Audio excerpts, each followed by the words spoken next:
오늘은 빌립보서 첫 번째 강의 시간입니다. 참된 교회가 무엇인지 또 건강한 교회가 무엇인지 우리 빌립보서를 통해서 깨닫고 그런 교회가 되었으면 좋겠습니다. 여러분들도 다 경험했을 것이고 아마 또 우리 교회 안에서도 그런 것을 보았을 것입니다. 어느 교회나 문제가 있고 또 어려움을 가지고 있죠. 그러나 모든 교회가 같은 문제를 가지고 씨름을 하고 있지는 않습니다. 문제가 다 제각각이에요. 이는 교회가 온전히 순결하며 완벽하지 않다는 증거입니다. 교회를 구성하는 모든 사람들은 거룩함을 향해 작은 발을 내딛었을 뿐 교회가 되는 순간 우리는 완전한 거룩함에 이르지 않습니다. 그냥 걸음을 내딛었을 뿐이죠. 여전히 우리 안에는 부패함이 남아 있습니다. 게다가 교회 안에는 실제로 회심하지 않은 자들이 포함되어 있어요. 그래서 교회의 지체가 아닌 이들로 인하여서 교회는 심한 풍파를 겪기도 합니다. 그러하기에 교회에 있는 문제가 생길 수밖에 없고 또 어려움을 가질 수밖에 없습니다. 이른바 초대교회라 일컬어지는 신약 성경에 등장하는 교회들이 있지 않습니까?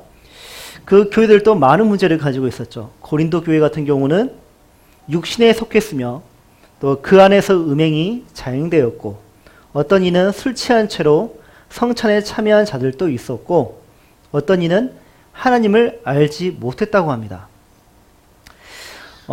갈라디아 교회 같은 경우는 마땅히 권징을 받고 교회에서 제명이 되어서 밖으로 출교가 되어야 할 사람이 교회 안에 그대로 남아있는 경우도 있었고요.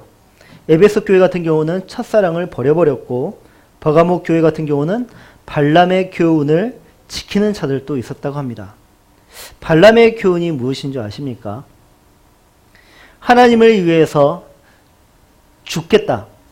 그래서 의인의 죽음을 죽기를 원한다고 사람들한테 그렇게 말을 하고 다니면서 실제로는 의인의 삶을 살지 않는 거예요. 오직 주님의 영광을 위해서 살겠다고 그렇게 말을 하면서 주님을 위해서 사는 삶이 아닌 거예요. 이게 발람의 교훈이에요. 또한 에베소 교회 같은 경우는 니골라당 같은 이단에 빠지기도 했습니다. 두아디라 같은 교회는 그리스도의 종들을 꾀어서 음행을 저질렀고 우상 제물을 먹도록 가르친 이세벨이라는 여인을 교회에 용납했습니다. 사대교회는 살았다는 이름을 가졌으나 실제로는 죽은 자들이었고 그리스도와 동행하는 이가 교회 안에서 매우 적었다고 합니다.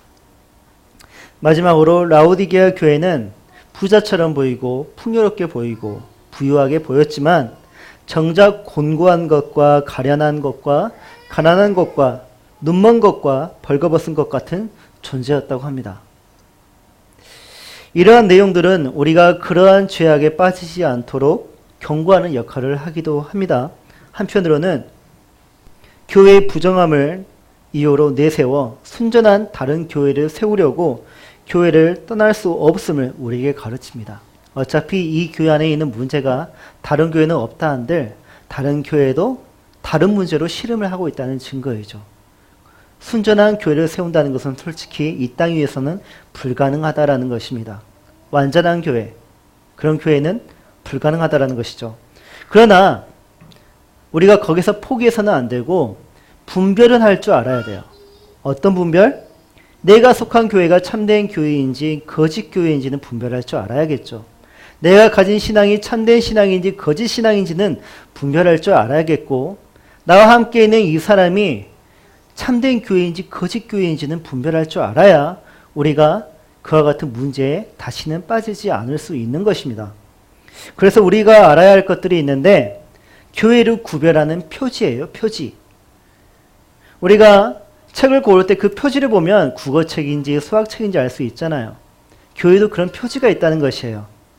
그러면 참된 교회와 거짓 교회를 구별해 주는 표지란 무엇인가? 우선 우리가 잘못된 표지, 우리가 흔히 알고 있는 잘못된 표지에 대해서 한번 알아보고 그 표지가 참된 교회를 뜻하지 않는구나 라는 것을 우리는 이 시간 알아야 될 것 같습니다. 첫째, 거짓 교회는 오래된 연대가 참된 교회의 표지라고 주장합니다. 오래된 연대. 이와 같은 주장은 이단 교회마저 참된 교회라 주장할 수 있는 오류를 범할 수 있죠. 이단교회도 오래된 교회가 있잖아요. 수십 년 된 교회가 있잖아요. 수백 년 된 교회 있잖아요. 근데 그런 교회 보고 참되다 할 수 있습니까? 없죠. 그래서 오래된 연대를 가지고 있다 해서 참된 교회가 될 수 없는 것입니다. 둘째, 거짓 교회는 영속성이 참된 교회의 표지라고 합니다. 계속해서 유지되는 것. 우리가 알고 있듯이 초대교회는 지금 남아 있습니까? 없어요. 그 현장에 가보면 터만 남아있지 그 교회 성도들도 없고 예배당도 없습니다. 만약 영속성을 가지고 참된 교회를 구별한다고 한다면 초대교회는 거짓교회가 되는 것이에요. 그런데 성경은 초대교회를 무슨 교회라고 말하고 있습니까? 참된 교회라고 말을 하고 있단 말이에요. 그러므로 영속성은 참된 교회의 표지라고 할 수가 없습니다. 셋째, 거짓교회는 교회를 구성하는 사람의 수가 참된 교회의 표지라고 주장합니다. 신천지 교회가 주로 사용하는 주장인데 보이십니까? 신천지로부터 우편물이 또 왔어요. 이거 거의 매주 와요. 근데 여기 내용을 제가 한번 읽어드릴게요. 경자년 새해가 밝았습니다. 지난 한 해 아낌없이 보내주신 지지와 성원에 깊은 감사를 드립니다. 지지한 적 없는데 신천지 예수교회는 지난해 하나님의 구원의 능력으로 10만 3,764명의 시온 기독교 선교센터 수료생을 배출해냈습니다. 이런 말을 했고 신천지 계시신학을 배우기 위해 전국에서 몰려들고 있습니다. 이런 말을 했어요. 그러면서 하는 말이 목사님, 하나님께서 함께 하시는 신천지와 하나 되어 계시신학을 배우고 이를 성도들에게 가르친다면 목사님의 교회도 부흥할 것입니다. 이런 부흥은 가짜라는 거예요.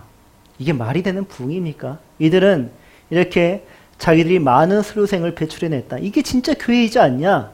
그러니까 얼른 와서 배워라. 그러면 당신들도 이렇게 큰 교회가 될 수 있고 참된 교회가 될 수 있다라고 주장합니다. 터무니없는 말이죠. 터무니없는 말. 넷째, 거짓교회는 계승자, 성직자의 수가 참된 교회의 표지라고 주장합니다. 그렇다면 세습은 옳은 것일까요? 교회가 세습하는 거 옳은 것일까요? 그리고 많은 성직자로 인하여서 경쟁하는 구도에 빠져있는 한국교회를 보면서 우리가 참되다고 할 수 있겠습니까? 서로 끌어내리려고 하는 그 모습을 보면서 경쟁하는 그 목회자들을 보면서 우리가 참된 교회의 표지라고 말을 할 수 있겠습니까? 그럴 수 없는 것이죠. 다섯째, 거짓교회는 기적이 참된 교회의 표지라고 말합니다. 근데 분명히 알아야 할 것은 기적은 신자를 위해서 나타나지 않습니다. 기적은 불신자를 신자로 만들기 위해서 일어나는 것이지.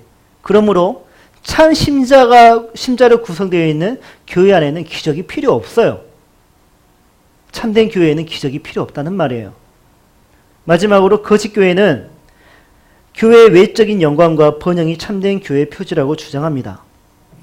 그 외적인 영광과 번영을 위해서 수많은 교회들이 건축을 하지 않습니까? 아름다운 것들을 치장하지 않습니까? 우리는 그것을 보고 고개를 가로젓습니다. 하나님의 영광이 안 보이기 때문이죠. 이 세상에는 영원한 외적인 영광도 없고 영원한 외적인 번영도 없습니다. 모두가 역사성을 가지고 있죠. 역사성이 무엇입니까? 흥망성쇠입니다. 우리 인간의 역사는 흥망성쇠가 있죠. 태어나고 자라고 아주 전성기 청년의 때를 누리다가 점점 쇠약해지다가 결국에는 죽지 않습니까? 모든 역사가 다 그렇습니다. 하나님의 모든 피조물들이 다 그렇습니다. 국가도 그렇고 모든 조직들도 다 그래요. 그러므로 외적인 영광과 번영이 참된 교회의 표지라고 말할 수 없는 것이죠. 그렇다면 참된 교회의 표지는 무엇일까? 다시 말해 우리가 정말 참된 교회라면, 내가 참된 교회의 지체라면 우리 안에 있어야 할, 내 안에 있어야 할 그 표지는 무엇일까? 첫 번째, 교리의 순수성입니다. 이때 순수성이란 그 교리가 하나님의 말씀과 일치한다는 것을 의미해요. 하나님의 말씀은 교회를 모으죠. 또 하나님의 말씀은 교회를 보존하고 교회를 세우는 수단이 됩니다. 그래서 교회는 자신들에게 맡겨진 하나님의 말씀을 지켜야 해요. 보존해야 돼요. 수호해야 해요. 이처럼 참된 교회는 하나님의 말씀에서 나오는 교리를 배우는 가운데 그 교리가 하나님의 말씀과 일치하도록 순수성을 지키려고 노력해야 합니다. 거짓이 오래되었다고 진리가 될 수 있습니까? 아니에요.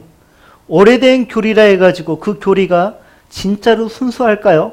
그건 아니에요. 카톨릭 교회를 보십시오. 거기에는 어떤 교리가 있습니까? 연옥설이 있습니다. 우리가 천국 가기 전에 먼저 들리는 것이 있대요. 그게 바로 연옥이에요. 뿐만 아니라 그들은 면죄부 교리가 있습니다. 어느 정도 공로를 하면, 어느 정도 돈을 내면 죄가 사해진다는 것이에요. 또 칠성례가 있습니다. 우리는 성찬하고 또 세례만을 성례로 규정을 하지만 천주교는 7개의 성례가 존재합니다. 이와 같은 교리는 하나님의 말씀과 일치하지 않아요. 그러므로 순수성과 거리가 매우 멀죠. 둘째, 참된 교회는 거룩함을 가지고 있어요. 우리가 거룩 그러는데 거룩에 대해서 잘 몰라요.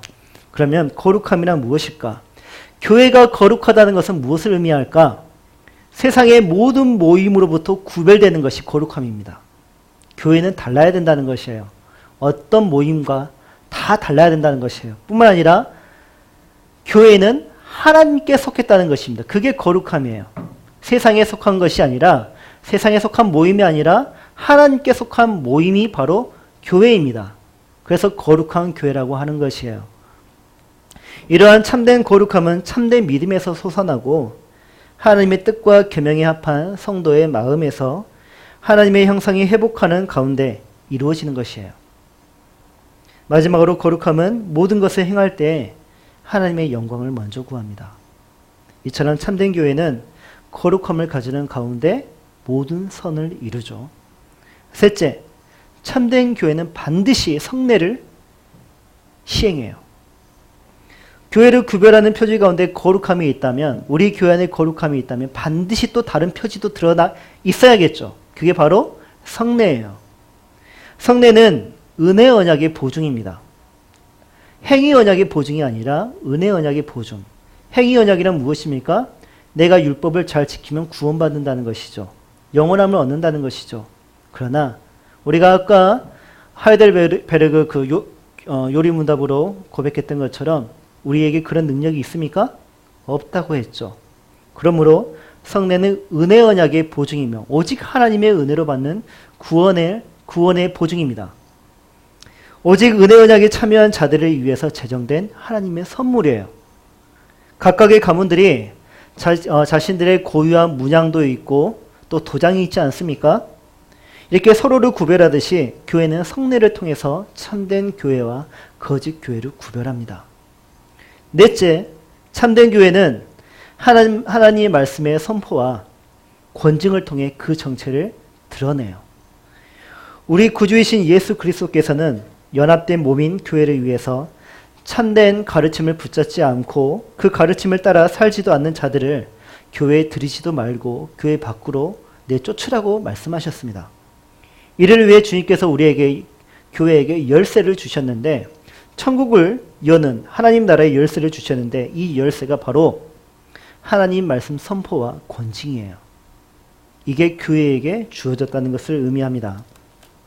만약 어떤 교회가 잘못된 교리와 거짓된 삶을 붙드는 자를 들이지 않고 건전한 교리와 경건한 삶을 추구하는 자들만 들인다면 이 하나님 나라의 열쇠를 잘 사용한 그런 예가 되겠죠. 이로써 그 교회가 참된 교회임을 우리는 알 수 있는 것입니다.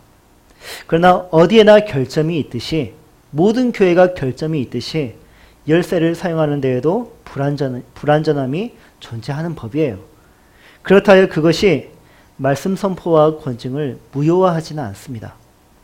사용함이 있어서 일관되지 않고 다르게 나타날 수는 있지만 참된 교회에서는 이 열쇠가 항상 정당하게 사용되는 것입니다. 이렇게 하여 우리는 각각의 표지들을 통해서 참된 교회와 거짓 교회를 구별할 수가 있어요. 더 나아가 신약 성경에 등장하는 한 교회를 통해서 우리가 참된 교회로서 우리가 알아야 할 교리와 가져야 할 거룩함, 지켜야 할 성례, 또 시행해야 할 하나님의 말씀 선포와 권징을 더욱더 알고자 합니다. 우리가 알고자 하는 교회는 다름 아닌 빌립보 교회입니다. 익숙한 교회 이름이지만 잘 모르는 교회. 그 내용은 빌립보서에 담긴 내용은 잘 모르죠, 우리가. 어느 정도 떠들썩하면 이 내용이 있었지 하고 알고는 있지만 전체 내용은 우리가 잘 몰라요.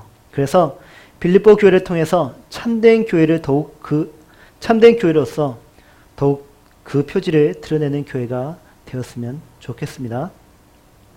빌립보서는 여러분들이 성경을 읽다 보면 빌립보서는 좀 특이해요. 무엇이 특이하냐? 정말 서정적이에요. 그리고 편안해요. 왜 편안하냐? 왜 서정적이냐? 거기에는 책망과 경고가 없어요. 빌립보서에는. 이 편지에는 기쁨이 있고 평안한 분위기가 계속해서 드러납니다. 흘러가고 있습니다. 대부분의 바울이 쓴 대부분의 편지들, 또 요한이 쓴 편지들도 그렇고요. 교회의 문제들을 많이 다루고 있거든요. 그리고 그 문제들을 드러내면서 책망을 하고 교훈을 하고 경고를 합니다. 그렇다 보니까 편지들의 내용이 다 어두워요. 힘들고 읽을 때마다. 그러나 빌립보서는 그렇지 않습니다.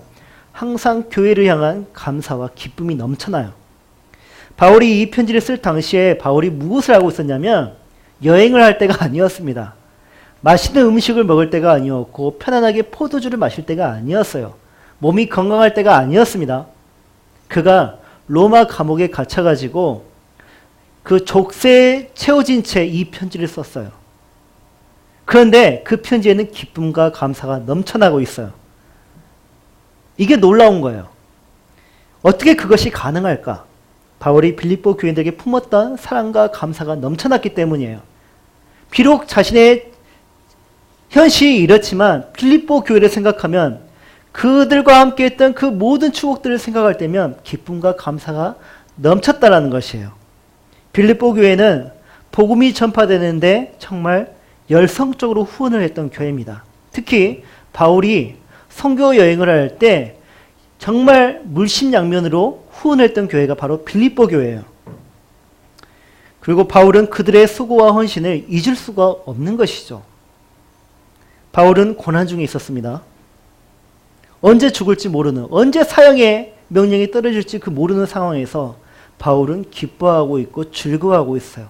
아주 간략하게 말하면 고난 중에 지금 바울이 즐거워하고 있고 기뻐하고 있고 감사하고 있어요. 그렇다면 빌립보 교인들은 달랐을까 사정이? 아니요. 빌립보 교인들도 어려움에 처해 있었습니다.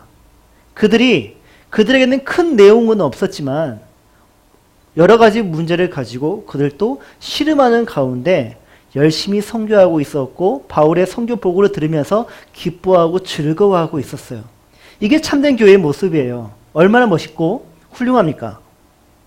그래서 바울이 고난 가운데 사는 그리스도인들이 어떻게 살아야 하는지 직접 자기가 보여주면서 그리고 빌립보 교회들도 고난 중에 기뻐하라고 그 편지를 쓰는 것입니다. 특히 고난 중에 있는 그리스도인과 교회에 큰 위로를 주고자 바울이 빌립보서를 쓴 거예요. 그럼 빌립보 교회가 어떤 교회인지 우리가 알아봐야겠죠. 빌립보 교회는 사도 바울이 개척한 교회예요.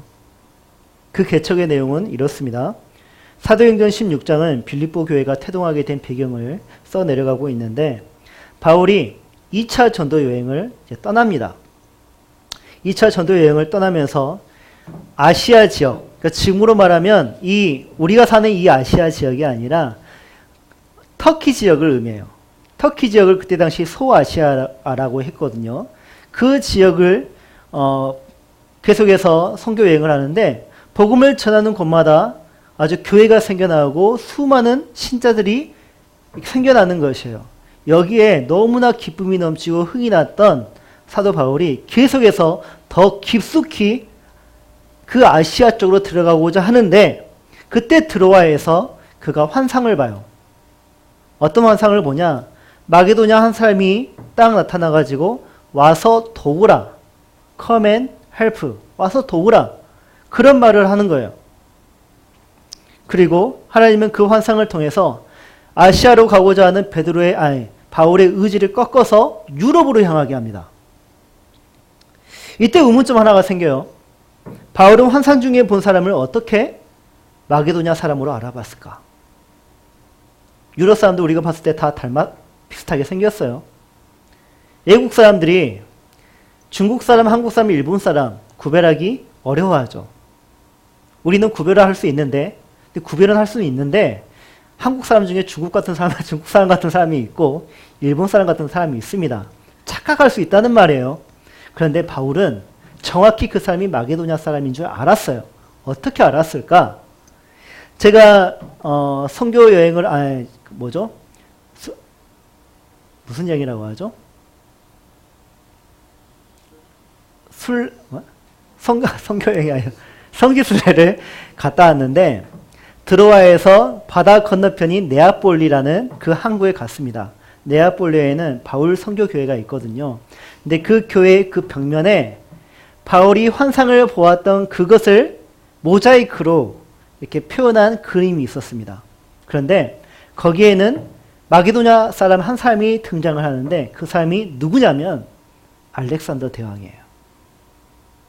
이게 진짜라고는 말은 할 수는 없지만 다들 전설로 이렇게 전해 내려오는 이야기로는 그 사람이 바로 알렉산더 대왕이에요. 알렉산더 대왕이 기독교인이었냐? 그건 아니에요. 근데 그 사람이 마게도냐 사람인 것은 분명해요. 그럼 왜 알렉산더 대왕이냐? 그때 당시 로마가 점령하기 전까지 그리스인들이 사용했던 동전에는 누구의 초상화가 있었겠습니까? 알렉산더 대왕의 초상화가 있겠죠. 누구나 알렉산더 대왕을 알고 있는 거예요. 그리고 어느 집마다 알렉산더 대왕의 흔적들이 다 남아있어요. 그의 초상화가 있고 그에 대한 이야기를 많이 들었을 것이에요. 사도 바울은 그를 단번에 알아봤던 것이에요. 이 마게도냐 사람은 바로 알렉산더 대왕이 마게도냐 사람이니까 내가 가야 할 곳은 마게도냐이겠다. 그리고 사도 바울이 네아폴리라는 지역을 건너서 마게도냐 지역에 딱 도착하는데 그가 가야 할 곳은 알렉산더 대왕과 매우 밀접한 관련이 있는 장소이기도 했습니다. 그래서 그는 환상 중에 본 사람을 통해 마게도냐로 갈 수밖에 없었고 또 아시아 사람으로 볼 가능성은 전혀 없었기 때문에 그는 아시아로 가지 않았습니다. 그렇다면 그가 도착했다는 빌립보 성은 어떤 성이었을까? 하나님의 뜻에 순종하여 이른 곳은 마게도냐 지방의 첫 성인 빌립보 성이라고 쓰여져 있습니다. 근데 첫 성은 아니에요. 우리가 생각하는 그 개념으로는. 제가 아까 제일 처음에 배를 타고 가장 먼저 간 곳이 어디라고 했죠? 네아폴리라고 했죠. 그러면 네아폴리라고 말을 해야겠죠. 그런데 첫 성을 빌립보라고 소개하고 있습니다. 이 말은 빌립보가 그 마게도냐 지방에서 으뜸 가는 성이라는 것을 의미해요. 대표하는 성이라는 것을 의미합니다. 호남 지방을 대표하는 도시는 무엇입니까? 광주. 이와 같이 빌립보 성은 마게도냐의 대표 성이었던 것이죠. 빌립보 성은 당시에 문화나 정치적으로나 경제적으로나 사회적인 여러 면에서 중심지 역할을 했던 곳입니다. 그런데 그 성은 중심지였지만 로마의 식민지였어요. 그 연유는 다음과 같습니다. 빌립보 성은 원래 성이 아니었어요. 원래 야마인들이 사는 그런 곳이었습니다. 그러다가 알렉산더 대왕의 아버지였던 필립 2세가 그 땅을 점령을 하고 그 땅을 헬라 도시로 그렇게 탈바꿈했던 것이에요. 그리고 자신의 이름을 따서 빌립보라고 지었습니다. 필립의 이름의 뜻은 작은 샘. 그래서 복수 형태로 작은 샘들 빌립보라고 명명을 하고 그 도시를 찬란한 그리스 도시로 만들어냈죠. 자부심이 얼마나 대단했겠습니까? 그 지역 사람들이. 그 후 그의 아들 알렉산더가 그 지역을 통치하고 있을 때 그리스와 로마와 전쟁을 치르게 되는데 결국에는 그 땅을 로마에게 빼앗기고 말아요. 그리고 빌립보 성은 그렇게 해서 로마의 식민지가 됩니다.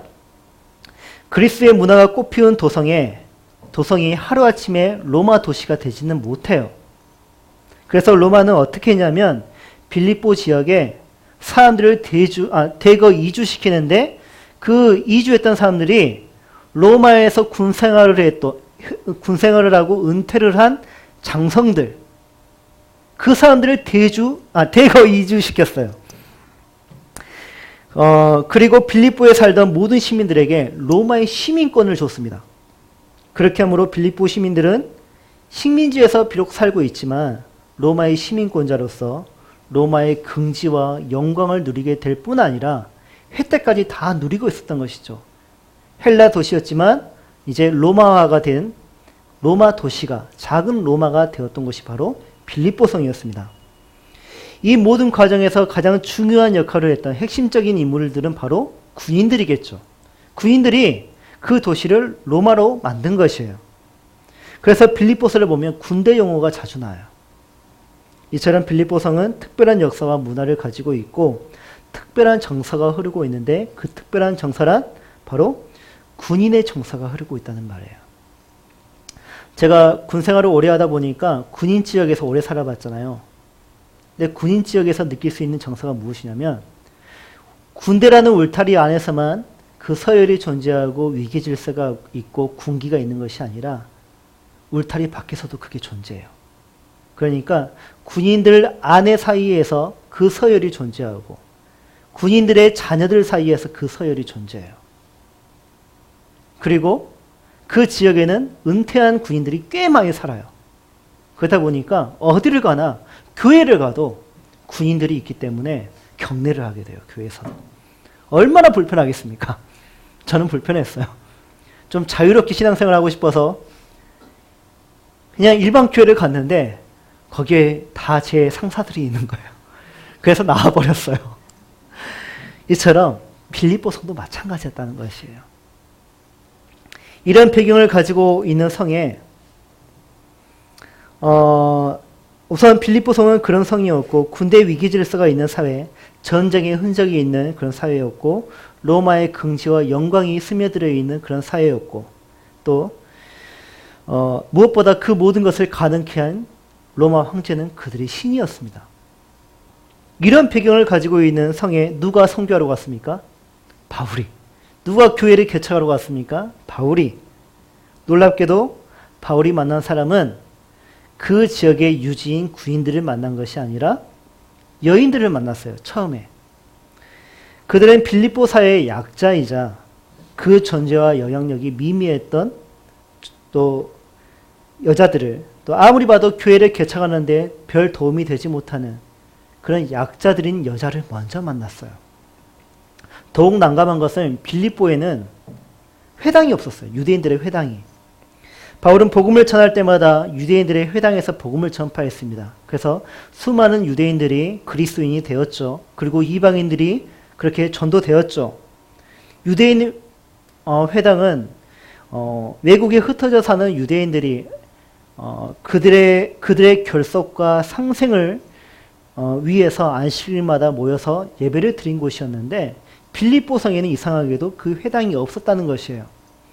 유대교 규정상 유대인 남자 10명이 꼭 10명 이상이 있으면 회당을 지어야만 했습니다.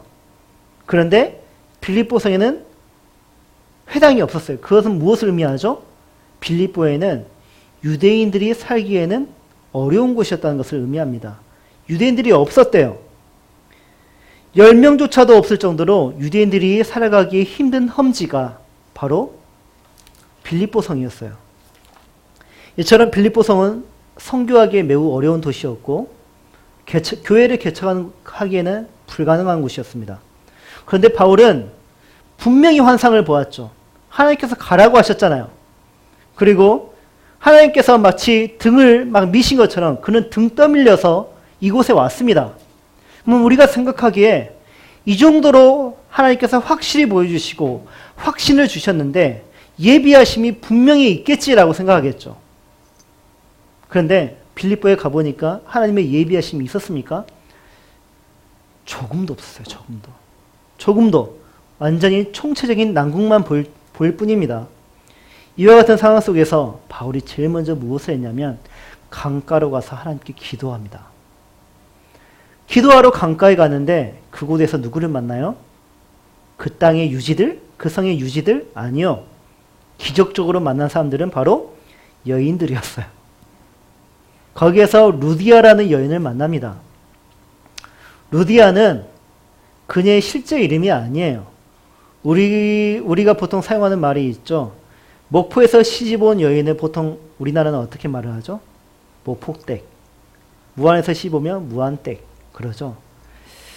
이처럼 루디아는 리디아라는 지역에서 온 여인이라 해서 루디아라고 그렇게 명명한 것이에요. 별명이에요. 근데 루디아는 방금 말했던 것처럼 빌립보성의 원주민이 아니에요. 그녀는 상인이었습니다. 그런데 바울이 그녀를 만났고 그녀를 통해서 빌립보성에 교회가 태동하게 됩니다.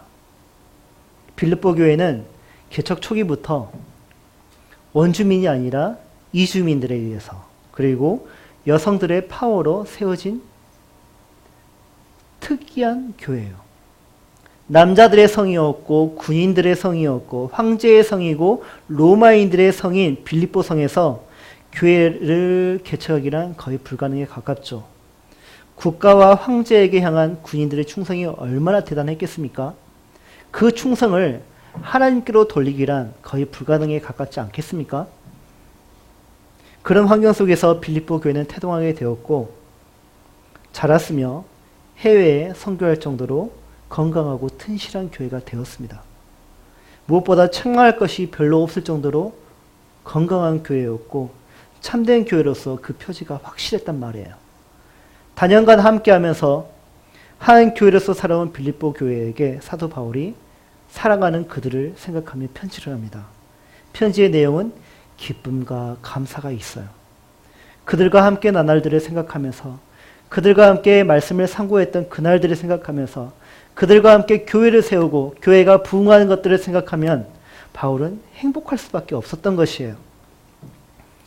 그리고 지금까지 바울의 선교를 돕는 그들의 사랑을 떠올리면서 그는 고난 중에 있을지라도 기뻐하는 가운데 편지를 씁니다. 빌립보서를 보면 빌립보 교회가 알고 있는 바울이라는 사람을 우리가 알 수가 있어요.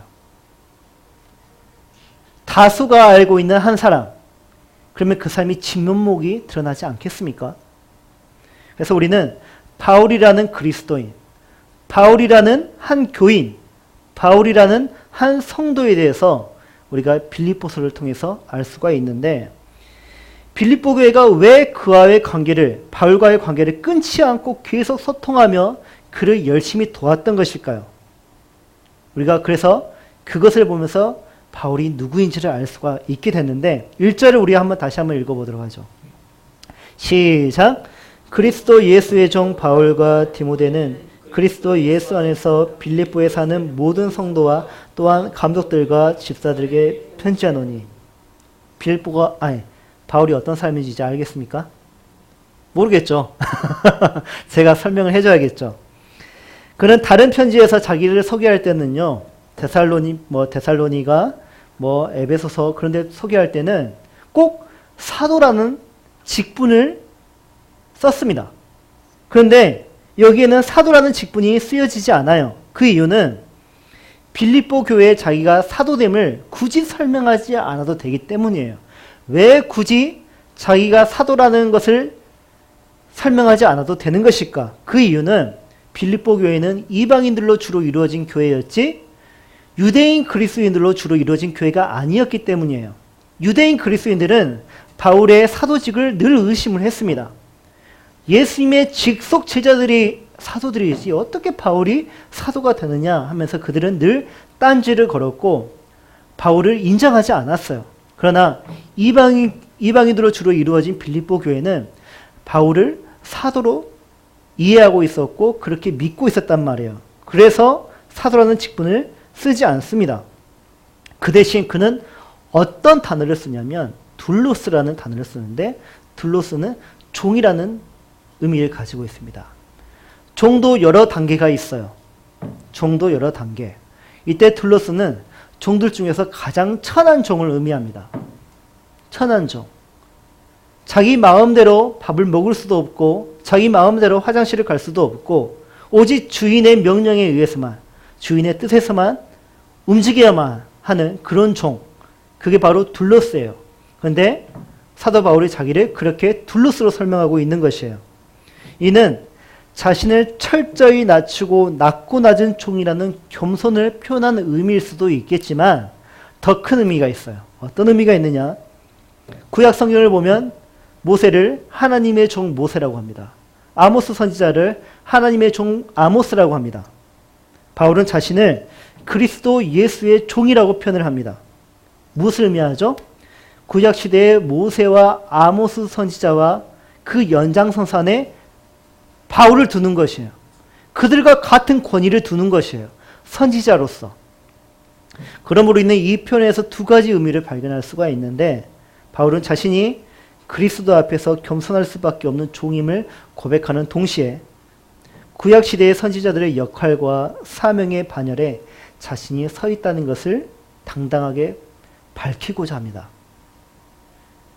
그런데 우리가 자칫 잘못 생각할 수 있는 게 바울이 자신을 너무 높이는 거 아니야? 그래도 모세는 너무 했지 라고 하면서 바울이 자기를 너무 과시하는 거 아닐까? 자기의 권위를 너무 드러내는 거 아닐까? 라는 생각을 할 수가 있는데 그것은 자신을 과시하기 위해서 쓴 단어가 아닙니다. 바울이 자신의 이름 뒤에 발신자로서 내가 이 편지를 바울이 썼다라는 그 발신자를 밝힐 때 바울은 자신의 이름만 쓰는 게 아니라 디모데의 이름까지 함께 언급을 하는 것을 볼 수가 있어요. 디모데는 누구입니까? 바울이 직접 키운 제자이죠. 그리고 영적으로 낳은 아들입니다. 그러면 보통 우리가 그 관계를 생각할 때 어떤 관계로 생각하겠습니까? 수평적인 관계입니까? 수직적인 관계입니까? 수직적인 관계이죠. 근데 바울이 디모데를 어떻게 관계하죠? 수평적인 관계로 그렇게 자리매김합니다. 디모데를 편지의 발신자로 함께 언급하면서 그를 동일한 연장선상에서 동역자를 세워주고 그가 하나님께 받은 소명을 존중해주고 있어요. 그렇다면 왜 굳이 이렇게 디모데를 편지의 첫머리에 언급했던 것일까? 빌립보 교회 성도들에게 디모데를 자신과 같이 대해달라는 뜻이에요. 빌립보 교회는 군인의 서열과 위계 질서가 굳혀진 터 위에 세워진 교회이죠. 그렇다 보면 교회 안에서도 아주 자연스럽게 그 질서, 그 서열이 마치 교회의 문화처럼 자리매김을 할 수 있단 말이에요. 유교사회 위에 세워진 한국교회가 그렇지 않습니까? 윗사람과 아랫사람의 엄격한 차례와 질서가 교회 안에서도 존재해요. 빌립보 교회 역시 엄격한 차례와 질서가 존재할 수 있단 말이에요. 그렇다 보니 오늘날 같이 담임 목사, 부목사, 전도사와 같은 서열의 문화가 교회 안에 생길 수가 있고 장로, 권사, 집사와 같은 상하 구조의 직분에 대한 이해가 생길 수도 있습니다.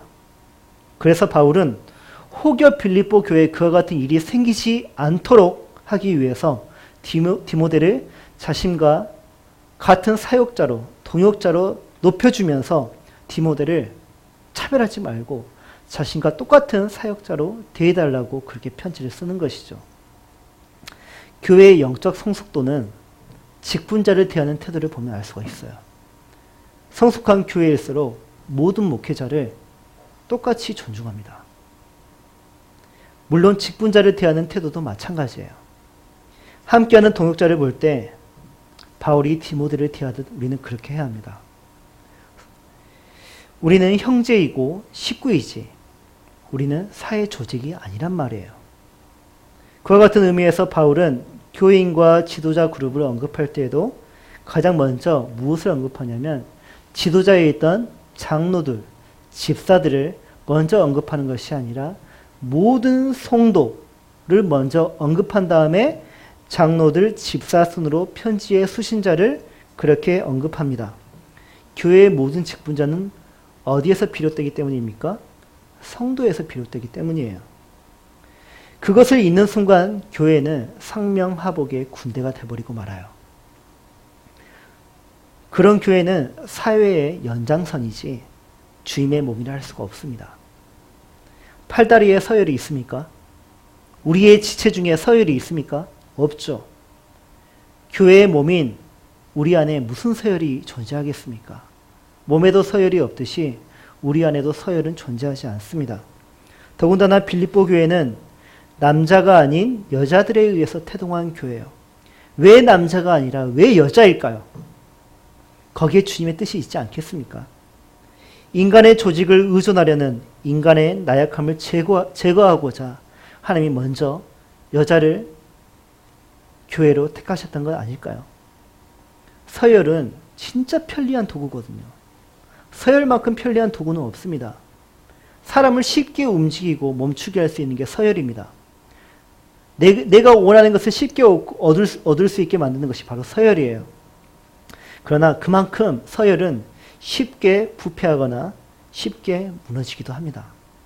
바울은 자신이 디모데를 대하듯 모든 교인들이 디모데를 그렇게 똑같이 목회자로 대해주고 또 서로를 평등하게 대하라고 그렇게 권유하고 있죠. 교회는 그리할 때 참된 교회로서 유지될 수가 있습니다. 특히 빌립보 교회는 그런 부분에서 더욱 신경 써야 할 교회였어요. 터가 다르잖아요. 한국 교회도 마찬가지이지 않겠습니까? 그래서 우리 교회도 이 부분을 특히 조심해야 되겠고 반복되는 그런 문제들을 우리는 만들어내지 말아야 합니다. 교회 안에는 항상 주님께서 주시는 은혜와 평강이 있어야 합니다. 평강은 건강하다라는 뜻이에요. 평강, 건강하다라는 뜻이에요. 우리의 지체를 보십시오. 모든 것이 제자리에 있고 모든 것이 연결되어 있을 때 우리의 몸은 비록 그때서야 건강한 법이에요. 교회의 각 지체가 제자리에 있고 서로 연결되어 있을 때 교회는 건강할 수 있고 평강할 수 있는 것입니다. 그래서 우리가 힘써서 노력해야 한다는 말이 아니에요. 평강이 우리에게 있으려면 그 건강이 우리에게 있으려면 먼저 하나님 우리 아버지와 주 예수 그리스도로부터 오는 은혜가 먼저 우리에게 임해야 합니다. 다시 말해 평강은 하나님의 은혜의 근거예요. 은혜가 먼저 있어야 평강이 뒤따라오는 법입니다. 교회가 건강하려면 평안하려면 하나님 아버지와 주 예수 그리스도로부터 오는 은혜를 먼저 교회가 입어야 해요. 빌립보 교회 안에는 평강이 있었어요. 그 평강이 있기에 앞서 교회에 먼저 무엇이 있었겠습니까? 주님의 은혜가 먼저 있었겠죠. 주님의 은혜가 교회에 항상 있어야 교회의 평강도 항상 있는 법입니다. 제가 우리 성도님들에게 묻고 싶은 게 바로 이것이에요. 그래서 우리 성도님들은 요즘 평강하십니까? 평안하십니까? 여러분의 몸과 마음 그리고 영혼은 평안하십니까? 건강하십니까? 내가 생각하기에 아직 건강하지 못하다면 다른 것에 대해서 그 이유를 찾지 마시고 내가 하나님과 얼마나 멀어져 있는지 그것을 먼저 살펴보시면 알아요. 내가 주님과의 그 은혜에서 멀어져 있으면 건강은 잃게 되는 것이고 평강은 잃게 되는 것이에요. 하나님 말씀에서 멀어지면 기도의 자리에서 멀어지면 그리고 교제의 자리에서 멀어지면 예배에서 멀어지면 평강 역시 멀어지는 법이에요. 건강을 잃게 된다는 말이에요. 많은 교회들이 수많은 문제들과 씨름하면서 신음하고 있습니다. 우리가 원하는 교회는 빌립보 교회의 모습이지 않습니까? 기쁨과 감사가 넘치는 교회, 은혜와 평강이 넘치는 교회, 바로 예수의 교회가 그런 교회가 되어야 하지 않겠습니까? 그렇다면 우리가 먼저 무엇을 구해야 할까요? 사람일까요? 아니요. 주님의 은혜입니다. 그럼 주님의 은혜는 어디에서 옵니까? 하나님의 말씀에서 옵니다. 그래서 우리가 읽고 듣고 쓰고 묵상하고 연구하고 상고하는 것 아니겠습니까? 평강은 그렇게 오는 것이에요. 여기에서 우리가 반드시 가져야 할 태도가 있는데 바로 그 태도는 성실함이에요. 성실해야 합니다. 성실히 그 은혜를 구하는 자가 평강을 얻는 법이에요. 성실한 그리스도인인 여러분에게 하나님의 우리 아버지와 주 예수 그리스도로부터 오는 은혜와 평강이 항상 함께하기를 간절히 축복하고 우리 이 말씀에 의지하여서